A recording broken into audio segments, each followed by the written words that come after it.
దుర్మార్గమైన పాలన, ఇంత అన్యాయమైన పాలన బహుశా ఆంధ్ర రాష్ట్ర చరిత్రలో ఎప్పుడూ కూడా జరిగి ఉండదేమో. నేను అడుగుతా ఉన్నా, ఒకసారి ఆలోచన చేయమని చెప్పి. అసలు ఈరోజు ఒక దళిత మాజీ పార్లమెంటు సభ్యుడు సురేష్ తనను ఏ రోజు అరెస్ట్ చేశారు?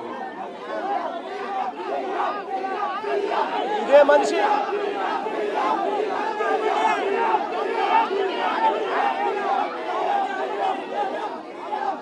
4వ తారీఖున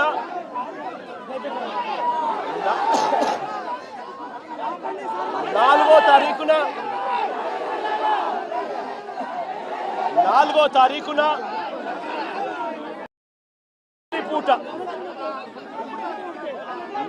తారీఖున రాత్రి పూట హైదరాబాద్కు వెళ్ళి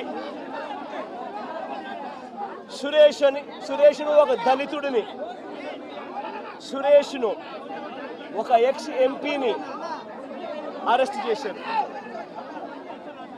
నేను అడుగుతా ఉన్న, రాష్ట్రమంతా కూడా వర్షాలతో అతలాకుతలం అవుతా ఉన్న పరిస్థితులు. విజయవాడలో చంద్రబాబు నాయుడు గారి వ్యవహార శైలి వల్ల దాదాపుగా 60 మంది పైచీలకు మనుషులు చనిపోయిన పరిస్థితుల మధ్య చంద్రబాబు నాయుడు గారి ప్రభుత్వం పూర్తిగా కూడా చంద్రబాబు నాయుడు గారి గవర్నమెంట్ అన్ని రకాలుగా ఫెయిల్ అయి మొట్టమొదటిసారిగా 60 మందికి పైగా చనిపోయిన పరిస్థితుల మధ్య విజయవాడ అంతా అతలాకుతలం అవుతా ఉంటే టాపిక్ డైవర్ట్ చేసేందుకు ఒక దళిత ఎంపీని 4వ తారీఖు రాత్రిని అరెస్ట్ చేస్తారు. విజయవాడ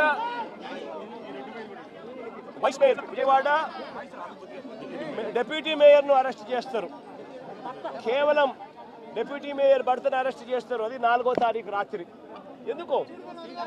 ఎందుకంటే ఇక్కడ చంద్రబాబు నాయుడు గారు పూర్తిగా ఫెయిల్ అయిపోయిన పరిస్థితుల్లో, 60 మంది చనిపోయిన పరిస్థితుల్లో చంద్రబాబు నాయుడు గారి గవర్నెన్స్ ఫెయిలియర్ను దారి మళ్లించేందుకు, డైవర్ట్ చేసేందుకు అరెస్ట్ చేస్తారు. అసలు ఈ కేసుకు సంబంధించి పూర్వాపరాలు చూస్తే, ఈ కేసుకు సంబంధించి 3 సంవత్సరాల పైచిలకు 3-4 సంవత్సరాల కిందట జరిగిన ఈ కార్యక్రమం, ఈ ఘటన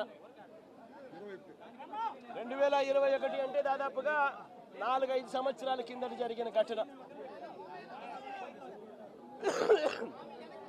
దాదాపుగా 4 సంవత్సరాల కిందట జరిగిన ఘటనలో ఈరోజు టాపిక్ డైవర్ట్ చేసేందుకు 4వ తారీఖు రాత్రిన సురేష్ను, దళిత ఎంపీని, విజయవాడ డిప్యూటీ మేయర్ భర్తను అరెస్ట్ చేస్తారు. నేను అడుగుతా ఉన్నా, సూటిగా నేను ఒక ప్రశ్న అడుగుతా ఉన్నా. ఆ రోజు ఏం జరిగింది? తెలుగుదేశం పార్టీకి సంబంధించిన అఫీషియల్ స్పోక్స్ పర్సన్ పట్టాభి అనే వ్యక్తి ఆ రోజు సిట్టింగ్ ముఖ్యమంత్రిగా ఉన్న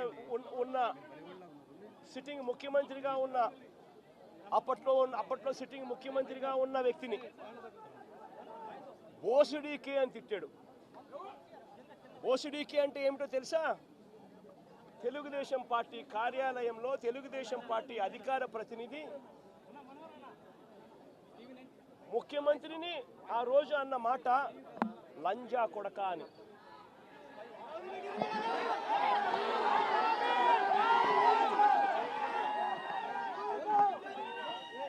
నిజంగా ఆ మాదిరిగా ఒక వ్యక్తి తిడితే రాష్ట్ర వ్యాప్తంగా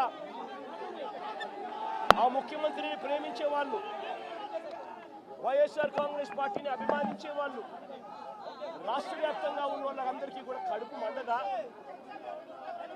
ఎవరైనా చెబితేనే వాళ్ళు వచ్చి చేస్తారా?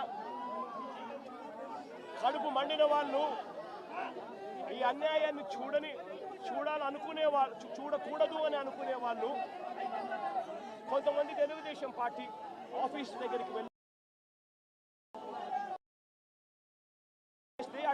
తెలుగుదేశం పార్టీ వాళ్ళు తప్పు చేసిందే కాక ధర్నా చేయడానికి వచ్చిన వాళ్ళ మీద దాడి చేయడానికి కూడా ప్రయత్నం చేశారు.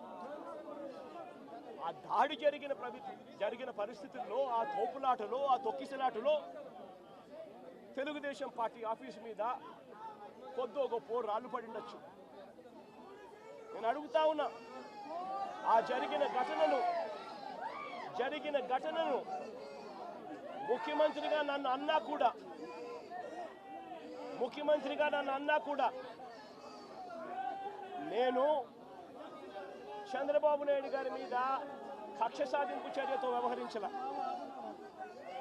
రాళ్ళు పడినాయి అని చెప్పి ఎప్పుడైతే తెలిసిందో వెంటనే అటువంటి ఆ ఘటనకు పోయిన వాళ్ళందరినీ కూడా ఎవరెవరు పోయారు అని చెప్పి ఆధారాలు చూసి, అక్కడ ఉన్న సీసీ కెమెరాలో, అక్కడున్న ఒక్కొక్క సెల్ ఫోన్ లొకేషన్స్, ఇవన్నీ ఆధారాల మేరకు చూసుకొని ఎవరెవరైతే పోయారో వాళ్ళందరినీ కూడా 41A ఇచ్చి వాళ్ళందరినీ కూడా అరెస్ట్ చూపించి కోర్టులో ప్రొడ్యూస్ చేయడం కూడా జరిగింది. ఎందుకంటే 7 ఏళ్ల లోపు ఉన్న కేసు ఇది. శిక్షా కాల పరిమితి 7 ఏళ్ల లోపు ఉన్న శిక్షా కాల పరిమితి ఉన్న కేసు ఇది. కాబట్టి దీంట్లో అరెస్ట్ చేయడం అన్నది it does not serve the purpose. కాబట్టి 41A ఇచ్చి కోర్టుకు హాజరుపరచడం కూడా జరిగింది. మన ఇంత నిబద్ధతతో ఆ రోజు మేము అడుగులు వేసాం. ఇంత నిబద్ధతతో ఆ రోజు నిబద్ధతతో అడుగులు వేసి వాళ్ళందరినీ కూడా హాజరుపరిచి 41A కింద వాళ్ళందరికీ కూడా నోటీసులు ఇచ్చి వాళ్ళందరినీ కూడా కోర్టు ప్రొడ్యూస్ చేశారు. నేను అడుగుతా ఉన్నా, ఈరోజు సురేష్ కానీ లేకపోతే వీళ్ళు అరెస్ట్ చేసిన డిప్యూటీ మేయర్ హస్బెండ్ కానీ వీళ్ళల్లో ఏ ఒక్కరైనా కూడా ఆ రోజు కనీసం లొకేషన్లో ఉన్నారా? వీళ్ళ సెల్ ఫోన్లు ఎక్కడున్నాయో ట్యాగ్ చేస్తే తెలీదా? తెలుగుదేశం పార్టీ ఆఫీసులో సీసీ కెమెరాలు ఉండవా? ఆ సీసీ కెమెరాల ఫుటేజ్ చూస్తే తెలీదా? మరి అలాంటప్పుడు వీళ్ళెవరూ లేనప్పుడు 4 ఏళ్ల తర్వాత జరిగిన ఘటనలో మీరు ఇష్టం వచ్చినట్టుగా ఇప్పుడు మళ్ళీ దాన్ని తవ్వి దాంట్లో ఫాల్స్ విట్నెస్లన్నీ జోడు చేసి దాంట్లో ఉన్న వాళ్ళందరినీ భయపడిచి ప్రలోభాలు పెట్టి వాళ్ళతో లేనిపోని పేర్లన్నీ రాయిచ్చేసి నీ ఇష్టం వచ్చినట్టుగా నువ్వు అరెస్టులు చేయడం మొదలు పెడతా ఉన్నావు.